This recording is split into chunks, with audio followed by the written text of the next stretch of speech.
Kimberly Selden joins us now. Yay! I know you contribute to Cityline. We want to talk a little bit about what Virginie had in that piece. So she was talking about color and Christmas, and a lot of folks look at their Christmas decor or they look at their decor and they think this does not go with the traditional. It's not jiving with how I feel, because we sort of evolve. Our style evolves. What we registered for when we got married is not necessarily what we want 20 years after you're married, right? Right. So we're not talking about your husband. I didn't mean that any deeper than what it sounded like, ladies. They're all giggling, all the women in the audience. But the reality is you have already a certain style at home. You have your living room furniture and you have a look, and this is a beautiful kind of contemporary 1960s Mad Men look going on that we have here. So when you're thinking about decorating for the holidays, if you can stick with what you have currently going on in your house, you're going to find it gels a little bit more. Right. So when we're talking modern, a feather tree, really sexy, kind of glamorous, a little bit feminine, but certainly has a nice connection to the Mad Men 60s, mid-century modern furniture that we have going on right now. And the thing about modern furniture, I just want to say, is it gets a bad rap as being cold. So as an interior designer for more than 20 years, I've never met a client who doesn't want their house to be warm and inviting. So sometimes when you say, let's go modern, they think that somehow that means cold. Cold and hard and uncomfortable. Exactly, but it really is about mixing the textures. So Malcolm Patterson from Cityline pulled the set together from Avenue Road, and he did a beautiful job because we've got a nice neutral gray sofa, and you can imagine in the summertime this completely stripped of all the pattern with just white pillows. It's going to feel very cool and comfortable for summer. But in the winter, what you want to do is you want to layer on the texture. So we've got a faux fur throw here, really delicious and comfortable. You've got another throw here. You've got the nice textured pillows. It looks warm and comfy. That's right. So anytime you add pattern, it's going to immediately add visual warmth to a space. So if you're thinking my space feels cold, it might be that everything is a solid, slick color instead of a whole bunch of different patterns. Good point. And then don't worry too much about mixing the different, look how many colors we have going on this beautiful Paul Smith rug, the reds, the orange, the blues, and then we've got a yellow table on top. So you can have a little bit of fun. It doesn't necessarily have to be all matchy-matchy, and I think most Canadians are really going away from that, which is fun. We're trying. We're working really hard to move away from the matchy-match, and you're right, people are doing that now. Now I want to mention too the fireplace. This is from Inflame, obviously very contemporary. Yeah. But let's say you have a more traditional fireplace. Can you do a modern look at home? And the answer is absolutely. What you want to avoid is doing 50% modern and 50% traditional. It kind of looks like you blended two families and it's not going that well. So pick one that's going to be the superstar and go with it. So I would be perfectly fine if this was a traditional fireplace and all the furniture were super modern and sexy. That would be great. Okay, just a little touch. Right. It's not going to look and crazy. I want to mention too, love the design for the faux fur and the beautiful piece of artwork.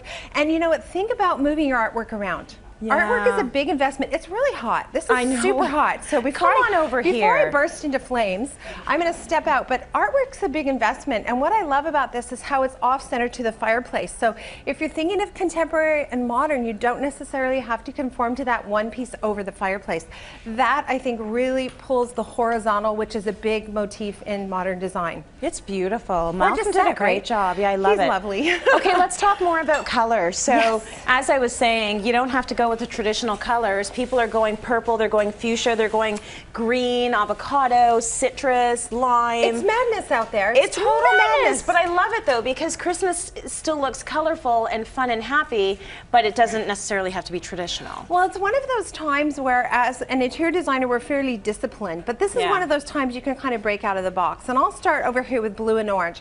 If you said to somebody, I'm going to decorate your house in blue and orange, you wouldn't have very many jobs, right? Not very many people are going to be phoning me asking for blue and orange, but yet when you see it together, it has so much punch and so much interest. So we've got the sparkly blue tree, and then this chrome tree I love. This is from HomeSense. That's cool. What's fun about it is, let's say next year you decide you didn't want orange, you wanted purple and pink, you can just take the ornaments off and you can change it up every year. So I don't have a lot of storage living in a small condo, so a piece that I can transform makes a lot of sense to me.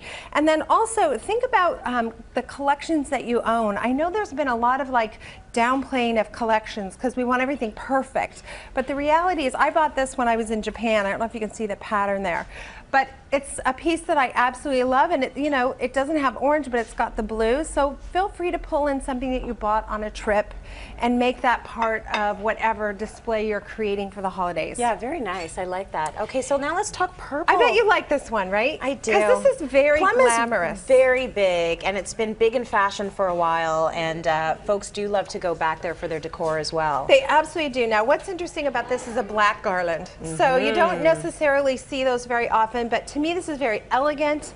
It's very formal. So if you saw your home as being a place that was more dramatic, more glamorous, more elegant, those are words you use to describe your living space, then the plum and the black would be a great choice for you.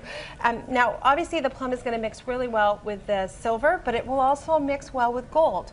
So if you already own a bunch of ornaments and you're feeling like, I don't want to have to start over from scratch, maybe you invest in something like the plum mercury trees and add that to the silver and gold you already have, and you give a feeling of having purple. Smart. And I don't know if I said this, but all of this came from HomeSense. Yes, you know what? I think I actually saw some of these items at HomeSense and contemplated buying them. Fortunately, so I knew that. You didn't take them, so I was able to grab them. So there you go. Because it's that kind of place you got to go visit from time to time. You have to keep going too, because it goes quickly, because it's very well priced. Okay, so now this is really fun. This is madness, okay? This is total madness. This is like Easter's come to life on your Christmas tree.